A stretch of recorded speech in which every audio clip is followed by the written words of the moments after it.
Hello friends,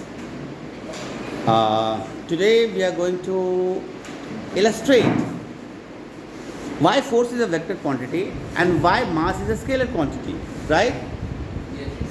All of you, please pay attention on this. We'll do one activity. We have two students, okay? This is the classroom, 9th A in IPGS, and there are two students who has volunteered to act on this, right? Okay. Now, first, let us talk about the force. Kuber, this is Kuber and this is Garv. Both of them are going to apply force on this table, right? Are you ready for this? Yes, sir. They are going to apply force on this. See, what I guess, this boy is able to apply the force of 50 Newton and he too is able to apply the force of 50 Newton. Right? Like you can lift 5 kg weight easily. So 5 kg weight is equivalent to 50 Newton. So you are going to apply equal force in opposite direction, equal force on this table. So apply. Okay. See, the table is not moving. See, 5 Newton from Garv and 5 Newton from, 50 Newton by Garv and 50 Newton by Kuber. So, as a whole, 100 Newton of force has been applied on the table. But the table is not moving at all. You know why? You know why? Because force is applied in opposite direction. Force is applied in opposite direction, right?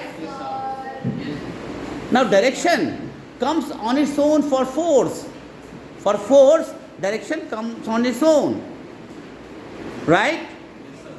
You have to take direction. It's compulsion to take direction for the explanation of force. If you say 50 Newton force, then along with that you have to say the direction also. You have to say the direction. Okay, you can lift the force, right? Both of you can lift the force. Okay, stop applying force, right? So force is a vector quantity because force compulsorily required direction for its explanation along with the magnitude. What is magnitude? Magnitude is numerical value. Numerical value means like 50 Newton. What? Yeah, 50. Numerical value means the magnitude, the measured value is 50 Newton. That both Garv and Kuber has applied. They have applied 50 Newton and 50 Newton each, right? You are getting my point? Now see, we'll talk about mass. I am giving them two masses. One object of mass m1, one object of mass m2.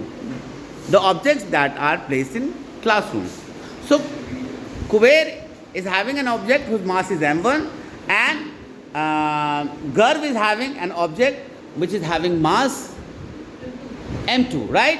Now, place these masses on the platform of table in opposite direction. See, they are placing the object in opposite direction. They have placed it in opposite direction. Now, Garv has added mass on the platform in one direction and Kuber has applied in other direction. They have applied the masses or they have placed the masses from two different directions. Now, do you think the masses will get cancelled as force was? Force got cancelled, right students? Force got cancelled. But do you think mass will get cancelled? Do you require direction for mass? Yes, sir. Who is saying yes, sir?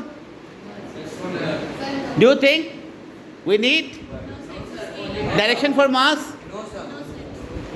From whichever direction you apply mass, it will get added. It does not require any direction, right? Direction is not required for mass.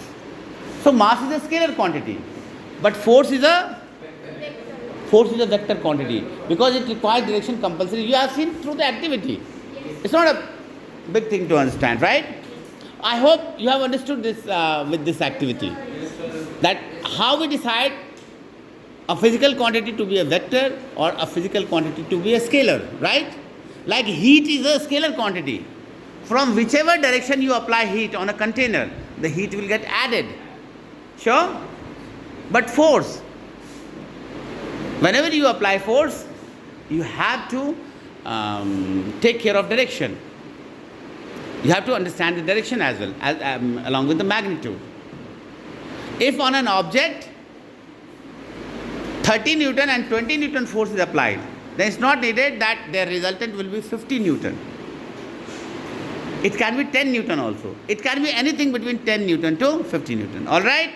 Is that clear? Yes, so I hope you enjoyed this activity. All the best. And we'll be doing this, we'll be doing many more videos in the coming classes with activities, right? Yes. That illustrates the subject, right? Thank you.